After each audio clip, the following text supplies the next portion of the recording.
Les erreurs fréquentes, la confusion entre la facture initiale et la facture d'avoir. Commençons par apprendre à distinguer les factures. La facture initiale, c'est celle qui est envoyée en premier lieu au client par son fournisseur. Tandis que par la suite, le fournisseur peut être amené à envoyer une facture dite d'avoir dans le cas du retour total ou partiel de produits, ou alors dans le cas où le fournisseur accepte d'appliquer une réduction commerciale supplémentaire à son client après envoi de la facture initiale. Par exemple, parce que les produits reçus sont finalement de moins bonne qualité, il y a une négociation qui s'engage entre le client et le fournisseur applique une réduction supplémentaire.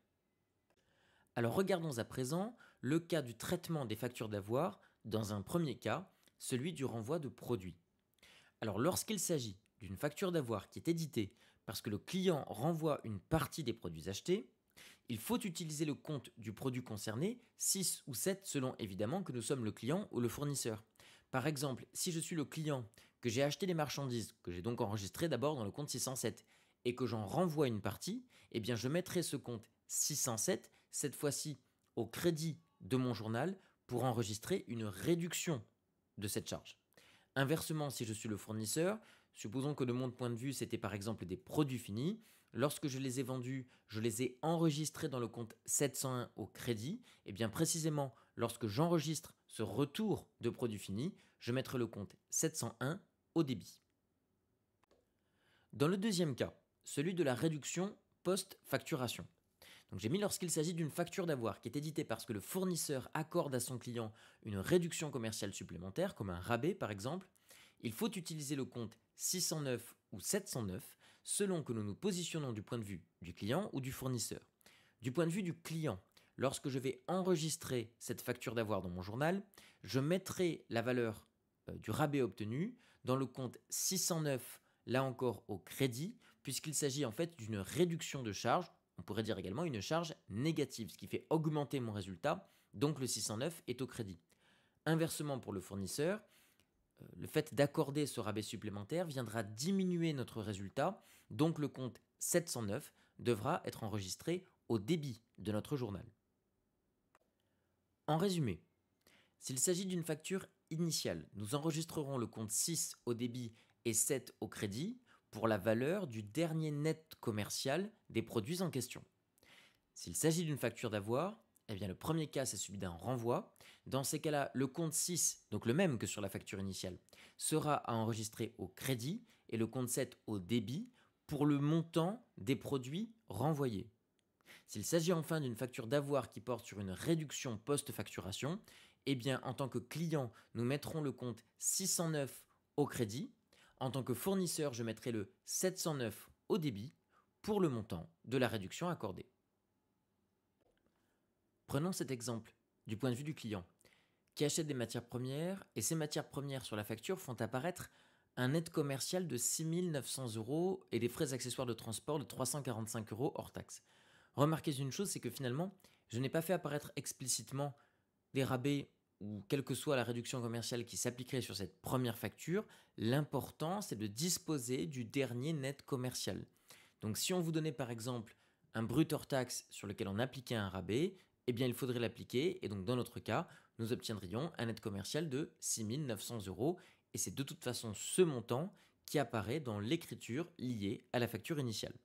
Donc vous voyez ici comment apparaît l'écriture, le net commercial hors taxe évidemment au débit, le transport qui va avec, dont je vous rappelle que on n'applique pas de réduction commerciale sur ce transport, la TVA, et enfin j'ai mis au crédit la dette envers le fournisseur. Donc ça, c'est ce que je dois écrire pour la facture initiale. Pour ce qui est du 3 avril, on vous dit que l'entreprise a renvoyé des matières premières à son fournisseur, matières premières dont le montant renvoyé représente un net commercial de 690 €. En fait, ici, par déduction, on comprend que l'on renvoie 10% des produits que l'on avait achetés. Donc regardez comment j'ai enregistré cette écriture. Cette fois-ci, j'ai mis le compte 601 au crédit pour bien montrer que je renvoie une partie des produits, donc j'annule une partie de mon achat, ce qui correspond à une contrepassation partielle de la facture, donc de l'enregistrement initial. Si vous avez oublié pourquoi il faut le mettre au crédit, ce compte de la classe 6, je vous rappelle la règle fondamentale, c'est que toute charge fait diminuer le résultat. La diminution du résultat conduit à ce que le compte concerné de charge soit au débit, mais là c'est le contraire. Puisque je renvoie une partie des produits, eh bien cela va faire réaugmenter mon résultat. Qui dit augmentation du résultat dit augmentation du passif de l'entreprise. Et donc selon la règle fondamentale des Écritures, toute augmentation du passif de l'entreprise doit être enregistrée au crédit. Je n'oublie pas également d'enregistrer la TVA déductible qui elle-même sera mise au crédit puisque cela constituera une réduction de la TVA déductible. Attention, remarquez bien que je ne renvoie pas les frais de transport et c'est logique parce que l'élément que je renvoie, ce sont bien les produits que j'ai acquis. Or, le service transport initial, lui, il a été correctement effectué et entièrement effectué. Donc il ne faut pas que je contrepasse les frais de transport. Enfin, donc la totalité TTC des produits renvoyés correspond au compte 401 que je mettrai ici au débit pour enregistrer la réduction de dette envers mon fournisseur. Terminons avec l'écriture du 7 avril. Dans ces cas-là, on vous dit que l'entreprise Pinto, en plus, a bénéficié de la part de son fournisseur Loiseau d'une réduction commerciale supplémentaire. Il s'agit ici d'un rabais de 5%. Faites attention, regardez bien sur quelle base je vais appliquer ce rabais. L'erreur consisterait à appliquer ce rabais de 5% sur le montant initial des marchandises que j'ai achetées. Non, pour deux raisons. D'une part parce que je ne dois pas oublier d'appliquer les éventuelles réductions commerciales qui s'appliquaient sur la facture initiale. Alors, il n'y en avait pas explicitement ici, mais il aurait pu y en avoir. Donc d'abord, ne pas oublier de toujours partir du net commercial initial, donc après l'application du rabais ou de la remise initiale. Mais je dois également enlever de la base les produits que j'ai renvoyés. Et c'est logique, parce que je ne vais pas bénéficier d'un rabais sur des produits que je n'ai finalement pas achetés.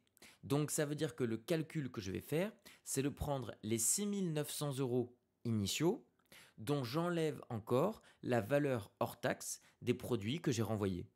Cela me donne donc une base de calcul de 6 210 € sur laquelle je vais donc appliquer cette réduction de 5%.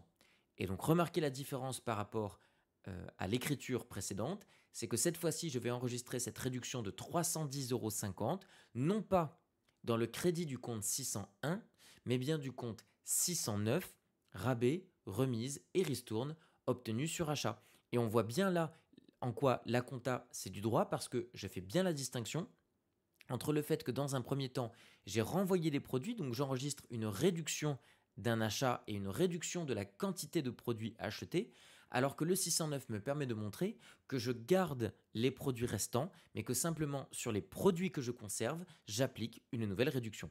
Je n'oublie pas bien sûr de calculer la réduction de TVA déductible sur ce renvoi, et la somme des deux, le TTC, correspond au 401 fournisseur au débit qui permet d'enregistrer la réduction de dette envers mon fournisseur.